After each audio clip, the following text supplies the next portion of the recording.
Hello students, अभी जो next video मैं बनाने जा रही हूँ वो स्पेशली 10th क्लास की लास्ट मिनट टिप्स के ऊपर है।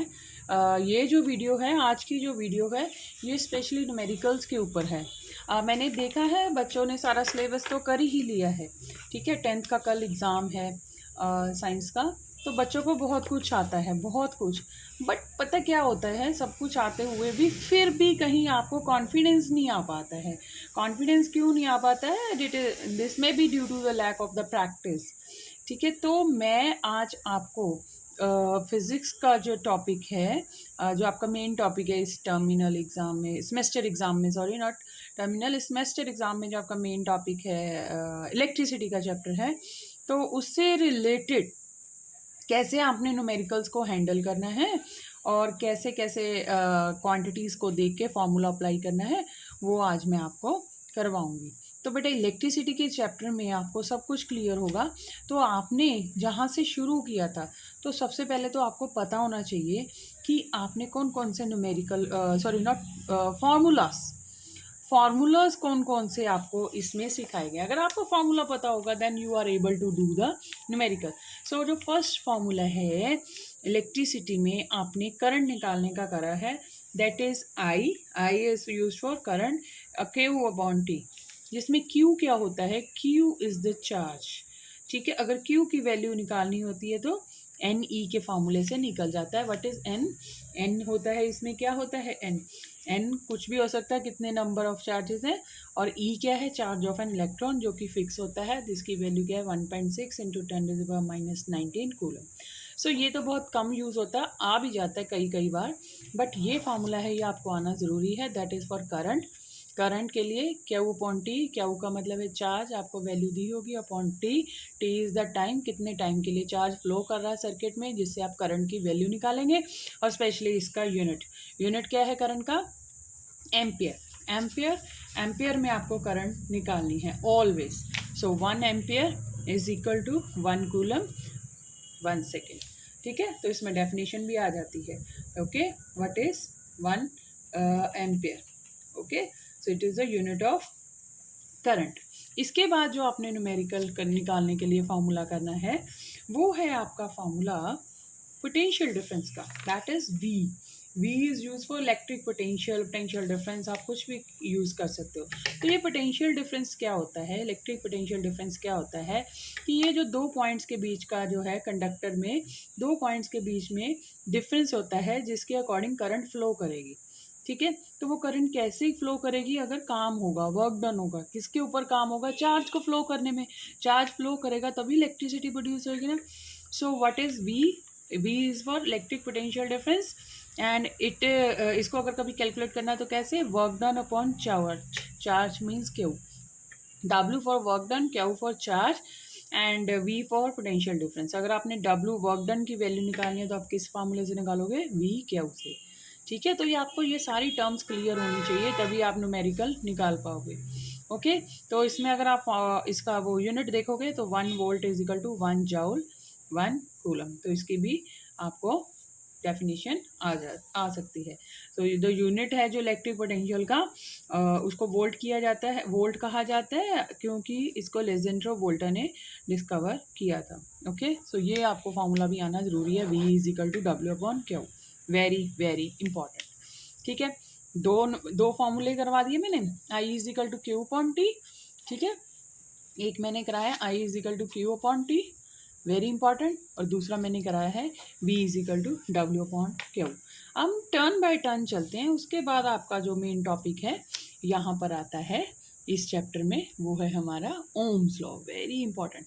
ओम्स लॉ में आपको बताते हैं, आपको पता भी है कि आप कहते हो V I is directly proportional to V, कि current flowing through a circuit is directly proportional to the voltage या potential difference produce in the circuit. So V is equal to, हम इसमें प्रोपोर्शनैलिटी कांस्टेंट ये हटाते हैं, proportionality constant की यहाँ पे आता है, यहाँ पे कांस्टेंट की वैल्यू होती है आर।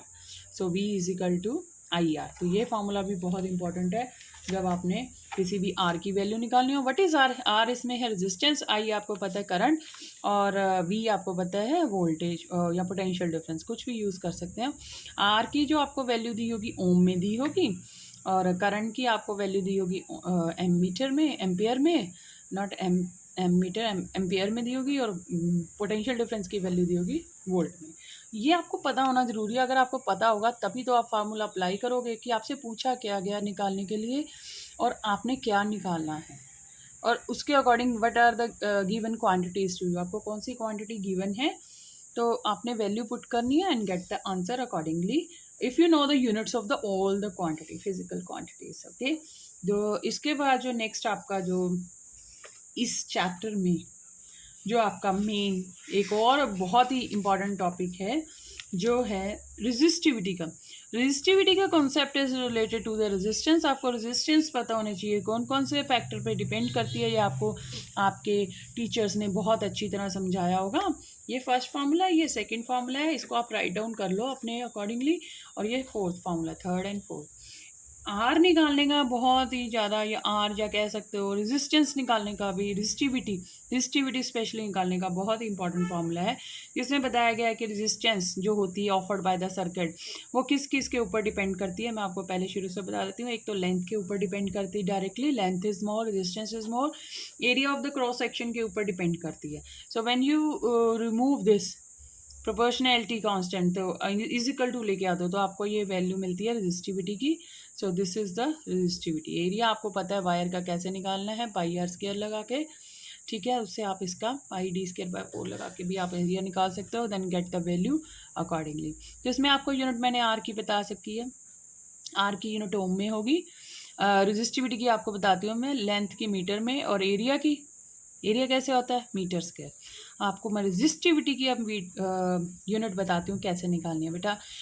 दिस इज रेजिस्टिविटी, इसको मैं इधर ले जाऊँ तो ये बन गया आर ए, और इसको ये फिर इधर जाएगा तो नीचे आ जाएगा। सो आर की यूनिट क्या बताई थी, आर की यूनिट थी ओम। एरिया की यूनिट क्या थी, मीटर स्क्वायर, और लेंथ की यूनिट क्या है, मीटर। ये 1 मीटर दूसरे मीटर से कैंसिल हो गया कि नहीं।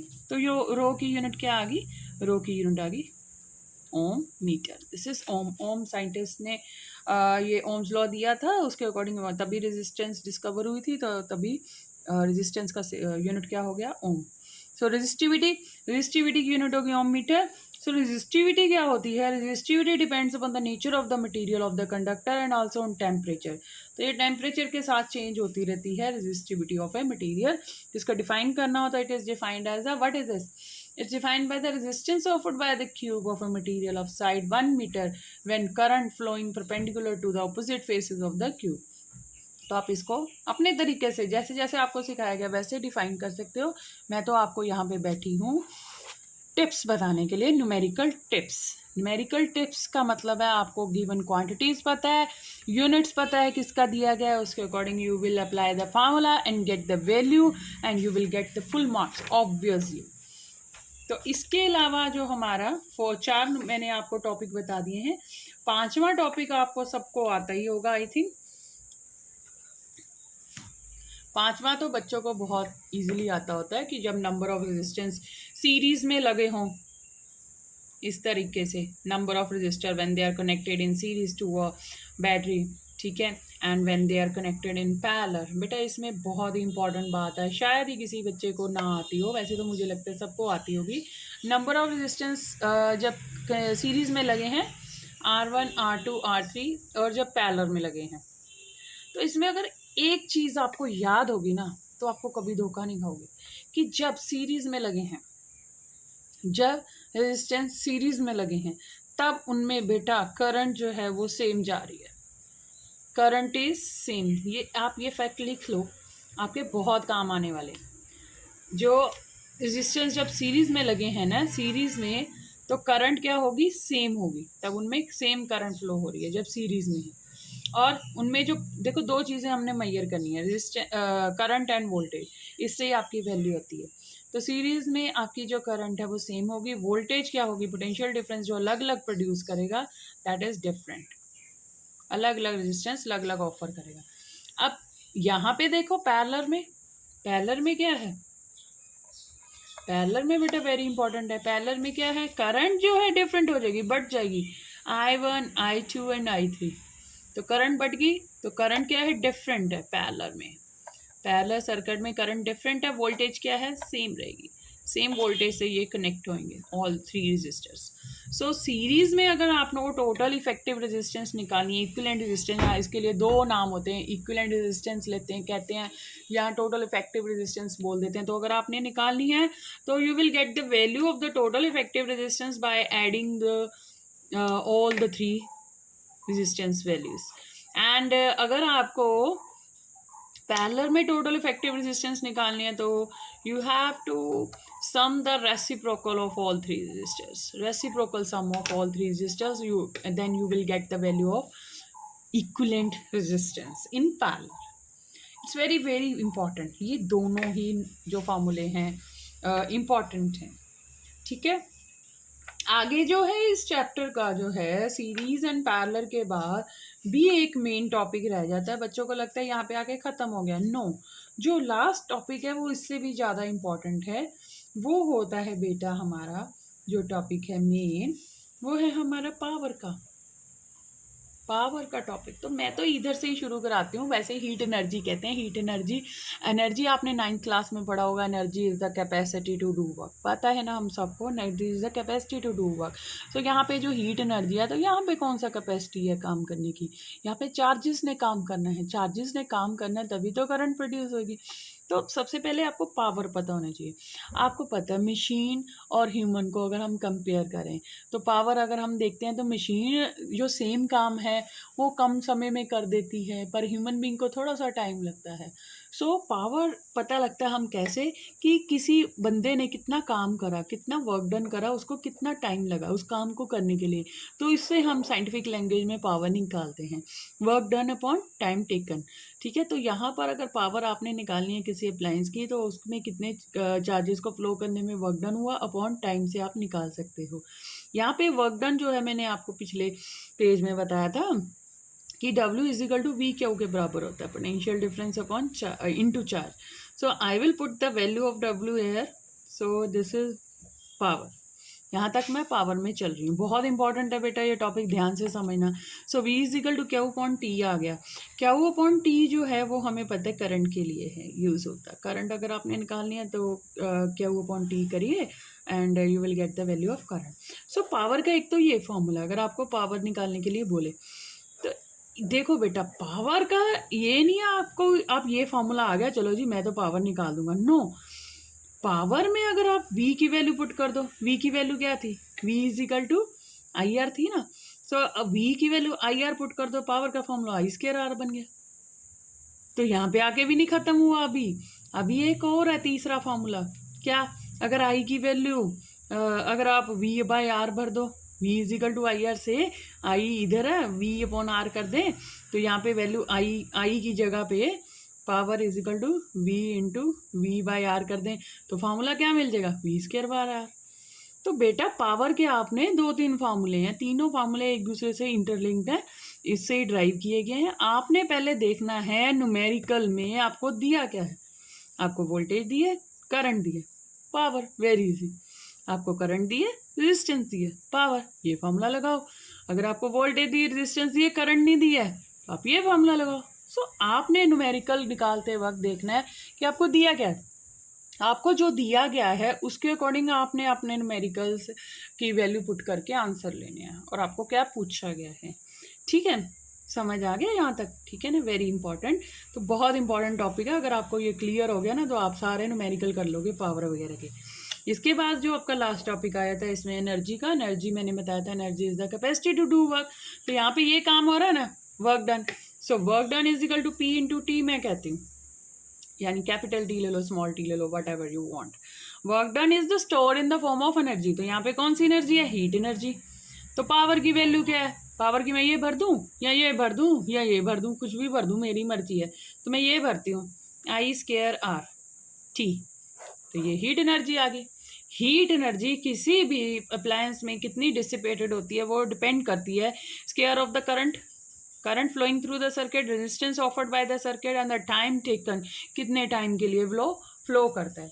बेटा ये बहुत इंपॉर्टेंट है, इसको जॉउल्स लॉ ऑफ हीटिंग भी कहते हैं। क्यों कहते हैं, क्योंकि जॉउल्स जो साइंटिस्ट था उसने इसको डिस्कवर किया था इस फिनोमेना को, ठीक है, इसको हीटिंग इफेक्ट ऑफ करंट से भी आप रिलेट कर सकते हो। So what is Joule's law of heating आ गया ना, तो बेटा आपने बिना सोचे समझे ये लिख देना है I square R T. I square R T को आगे डिस्क्राइब कर देना है कि heat produce due to the current flowing through a conductor depends upon the square of the current flowing through the conductor, 1 point लिख लो। Second, resistance offered by the conductor. Third, the time for which the current flows. Very very important, Joule's law of heating. तो आप कल paper देखोगे ना तो आपको लगेगा कि हमारे लिए तो बहुत इजी हो गया, रामबाण कहते हैं ना जिसको, वो हो गया। ठीक है, अगर आप ये कर लोगे तो सच में ये बहुत इजी है। तो आगे इसमें जो आप हीट एनर्जी निकाल लेते हो, हीट एनर्जी आपकी आ गई है ना, एनर्जी आ गई, तो आप एनर्जी जो है इसको, पावर को अगर आप किलोवाट में लेते हो, टाइम को आर में लेते हो, तो आपकी ये इसकी यूनिट तो यही होगी ना, किलोवाट आर।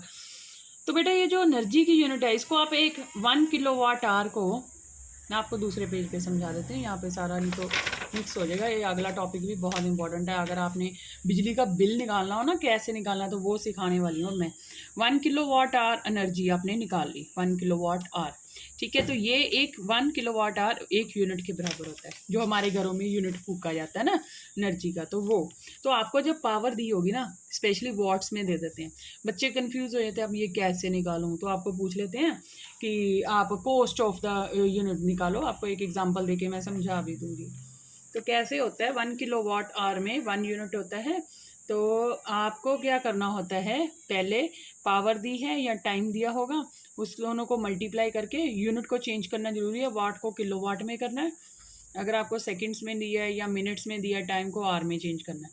दोनों को मल्टीप्लाई करके तो कितनी कॉस्ट है, कितने का यूनिट है, या 10 रुपये का यूनिट है, 8 रुपये का यूनिट है, उससे मल्टीप्लाई करके तो आपको क्या मिल जाएगा, बिल की वैल्यू मिल जाएगी। आपको एक एग्जांपल से समझाती हूँ तभी आपको समझ आएगा, और ये बहुत इंपॉर्टेंट है, आपने अच्छे से करनी है। एक एग्जांपल आपको करा देती हूँ जिससे आपको प्रॉब्लम ना आए, ठीक है। तो ये आ भी जाता है पेपर में, वैसे भी इसमें बहुत सारी ऑप्शंस है इस चैप्टर में न्यूमेरिकल्स की, तो कुछ भी आ सकता है। हम ये नहीं कहते हैं कि एक चीज़ ही आएगी, कुछ भी आ सकता है। एक इलेक्ट्रिक रेफ्रिजरेटर है, ठीक है, तो वो पावर 400 वाट है, उसकी पावर मोटर जो लगी होती है ना उसकी पावर 400 वाट है। तो वो ऑपरेट्स 8 आवर डे, टाइम 8 घंटे चलता वो एक दिन में। So what is the cost of energy to operate for 30 days at ₹3 per kilowatt hour. तो आपने उसकी कॉस्ट निकालनी है कितनी बनेगी अगर वो 30 दिन के लिए चलता है। तो आपका यूनिट का जो रेट है ना, यूनिट का रेट है वो 3 रुपये है, 3 रुपये है यूनिट का किलोवाट आवर। तो बेटा इसमें आपको पावर दी है, टाइम दिया है। मैंने क्या बोला था, एनर्जी कैसे निकालनी है, एनर्जी कैसे निकालनी है, पावर इनटू टाइम कट के। पावर क्या है, 400 वाट है, वाट को मैंने स्पेशली बोला था वाट को किलोवाट में चेंज करना है। 1 kilowatt is equal to 1000 watt है ना, सो 1 watt is equal to 1 upon क्या आ जाएगा, 1 वाट इज इक्वल टू किसमें चेंज हो जाएगा, किलोवाट में। कैसे चेंज करेंगे इसको, 1 किलोवाट में 1000 वाट है और वाट को अगर आपने किलोवाट में चेंज करना है तो कैसे करोगे, 400 डिवाइडेड बाय 1000। टाइम कितने घंटे के लिए चल रहा है फ्रिज, टाइम तो सही है 0.4 इंटू 8। ये तो एक दिन का आया, अब हमने 30 दिन के लिए चलाना है इस फ्रिज को, ठीक है। तो कितना आ गया, इसको मैं 10 लगा लेते हैं, 0 से 0 कट गया। सो 8 चौका 32, 32 को 3 से करा, 3 दूनी 6, 3 96, 96 किलोवाट आवर की इसने एनर्जी, मतलब 96 यूनिट इसने, 96 यूनिट इसने फूके। तो एक यूनिट हमारा कितने का था, उन्होंने बताया था 3 रुपये का। तो 96 यूनिट कितने के हो जाएंगे, कॉस्ट निकालनी हो तो, कॉस्ट ऑफ एनर्जी निकालनी है तो 96 यूनिट कितने के हो जाएंगे, 96 किलोवाट आवर इंटू 3 रुपीज़। तो ये वैल्यू आ जाएगी हमारी 288 रुपीज़। तो मतलब इतने पैसे लगेंगे अगर हम एक फ्रिज को 400 वाट की मोटर का है, 8 घंटे के लिए एक दिन में चलाते हैं, 30 दिन की कॉस्ट निकालनी है, 3 रुपये का यूनिट है। तो इस तरीके से आपने ये न्यूमेरिकल निकालना, बहुत ईजी है, बस सिर्फ सिंपल न्यूमेरिकल याद करो, और नॉट न्यूमेरिकल याद नहीं, सॉरी, फार्मूलाज याद करो, वैल्यूज़ को अपने दिमाग में बैठाओ और गेट द आंसर्स।